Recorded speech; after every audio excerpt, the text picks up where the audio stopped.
Hello everyone, आइए आज का नेक्स्ट लेक्चर स्टार्ट करते हैं। लेक्चर नंबर 3 है ये प्लस 1 क्लास का। 6th क्वेश्चन करते हैं। संगीत के कितने प्रकार हैं और प्रत्येक का वर्णन करो। संगीत के आपके 2 प्रकार हैं, शास्त्रीय संगीत और भाव संगीत। भाव संगीत को हम सुगम संगीत के नाम से भी जानते हैं। शास्त्रीय संगीत को इंग्लिश में हम कह सकते हैं कि क्लासिकल म्यूजिक, और भाव संगीत यानी कि लाइट म्यूजिक। ठीक है, आगे पढ़ते हैं अब इनके बारे में। शास्त्रीय संगीत। शास्त्रीय संगीत उसे कहते हैं जिसमें गायन, वादन और नृत्य के कुछ निर्धारित नियम होते हैं।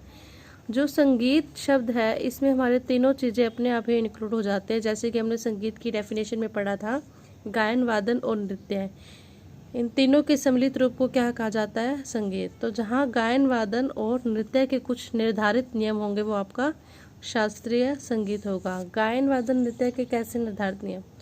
अगर हम गायन कर रहे हैं शास्त्रीय संगीत में, आपके जैसे ख्याल आते हैं, राग, जब हम इनको गाते हैं तो इनका गायन समय जो होता है वो निश्चित होता है। तो और निश्चित होता है कि इस राग में कौन सा स्वर प्रयोग होगा, कौन सा स्वर प्रयोग नहीं होगा। तो इस टाइप से कुछ नियम होते हैं, तो वो नियम को हमें फॉलो करना ही होता है। शास्त्रीय संगीत में जहाँ राग के नियमों का पालन किया जाता है वहाँ ताल के बंधन में ही राग का गाना बजाना होता है। जैसे जो राग के नियम हैं, जैसे कि राग को उसी समय पर गाना चाहिए, राग में ये स्वर कोई भी स्वर वर्जित है तो उसका प्रयोग हमें बिल्कुल भी नहीं करना है। और ताल भी निर्धारित होती है कि हमें इसी ही ताल में गाना है। अगर कोई राग है, हम 3 ताल में उसको गा रहे हैं तो वो 3 ताल में ही गाया जाएगा। ऐसा नहीं है कि हम अपनी मर्जी से कुछ भी उसमें चेंजेस कर देंगे। ठीक है।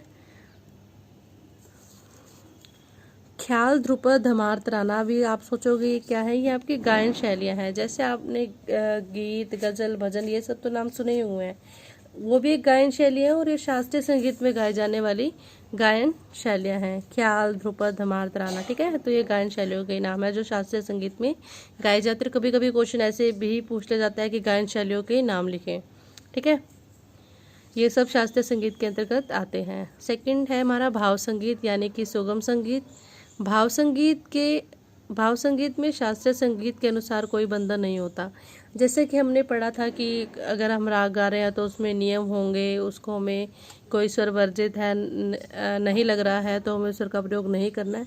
लेकिन भाव संगीत में आपका ऐसा कुछ भी नहीं है। यहाँ पे कोई इतना बंधन नहीं है कि आपको इसी ही स्वर में ये भजन गाना है, या आप अपनी इच्छा अनुसार उसको किसी भी स्वर में गा सकते हो, किसी भी ताल में गा सकते हो। न ही उसका कोई नियमित शास्त्र होता है। ठीक है। भाव संगीत का उद्देश्य केवल गीत का कानों को अच्छा लगना है। भाव संगीत का जो उद्देश्य है वो क्या है? सिर्फ जो आपका गाना होता है वो कानों को अच्छा लगना चाहिए। जो स्वर लग रहे हैं, जो ताल लग रही है, वो कानों को अच्छी लगनी चाहिए। इसीलिए ही कलाकार जनता के मनोरंजन के लिए गीतों की मधुरमय सरल रचना करते हैं। सरल रचना यानी कि आसान रचना करते हैं। कलाकार ऐसी रचना बनाते हैं जो लोगों को पसंद आ सके, उनके लिए मनोरंजनदायक हो, जो सबको समझ भी आ जाए और मन को भी भा जाए। भाव संगीत में कलाकार अपनी कुशलता से कोई भी स्वर प्रयोग कर सकता है। ऐसी बाउंडेशन नहीं है कि कोई स्वर हम वर्जित है तो हम उसका प्रयोग नहीं करें। कोई भी स्वर प्रयोग किया जा सकता है, इसमें से कोई भी नियम नहीं है। ठीक है, किसी भी ताल में गा बजा सकता है। ताल में कैसे? कोई कलाकार है, कोई मतलब भजन गा रहा है तो उसको वो कहरवा ताल में गा रहा है। ठीक है, अगर वो उसी भजन को दादरा ताल में गाना चाहे तो ऐसी कोई उसके ऊपर पाबंदी नहीं है कि वो उस ताल का प्रयोग नहीं कर सकता।